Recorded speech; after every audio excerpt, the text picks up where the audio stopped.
All right, week 12, Buccaneers versus Colts. So Indianapolis is favored by 2.5. I'm going to take Tampa Bay, but the model is split on this by quite a bit. So oftentimes I'll tell you that you can read the numbers two different ways. So when we look at it, the raw numbers has Indianapolis with a 58% chance winning, which gives them just a slight advantage, 2 points, which matches up with what the point spread is, right? When you look at the raw numbers over here at the box plot, you're looking 21 to 17. So it shows a little bit more uh, in favor in that case for Indianapolis. When I look at the uh, confidence interval, again, it is favoring Indianapolis, but it's not statistically significant. So that difference is when they touch like that. When you have the 20 and 20 touch, that means uh,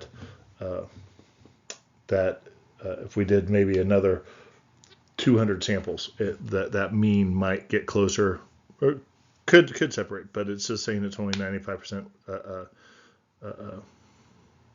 95% confidence interval that it is not a difference there. So what's really one of the things that's making me take Tampa is the Bayesian. So the Bayesian adjustment is saying, hey, Tampa Bay has actually performed better than what the model had predicted them to.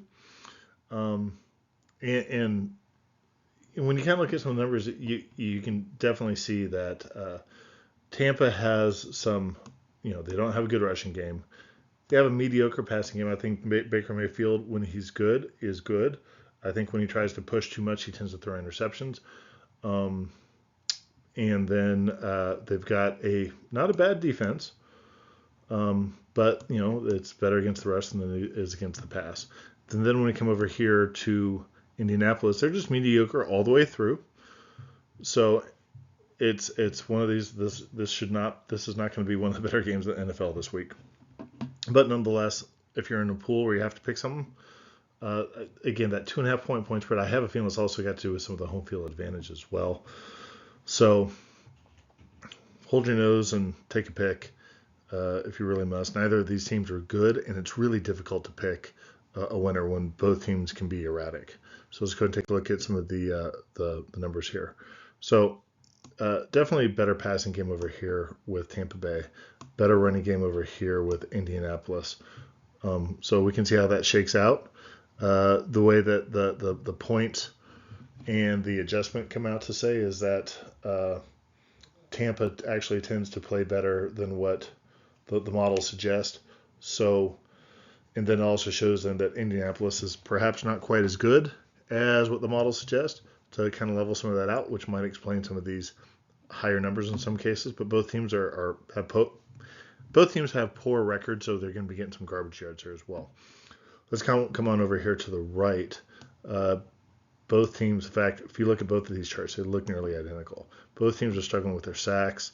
You definitely get some interceptions going on up here as well. Indianapolis having more trouble controlling the fumble as well, whereas Tampa Bay's been on it. Quite frankly, anyone who watches football knows that there's going to be the more you fumble, the harder it is to win. And then both teams are showing some likelihood for explosion again. Though I'd point out that both teams have a lot of garbage time, so sometimes that gets inflated, which makes me really emphasize the Bayesian adjustment as well. So in this case, I'm going to be taking the underdog, I'm going to be taking the Bayesian analysis. You might also look at these numbers and say, no, I think Indianapolis has it just based on the raw numbers. And I can understand both. I had to think about this one for a while. And, again, I'm torn. So anyhow, if you like what you listen to, click like and subscribe. And if you got a question or comment, drop me a note.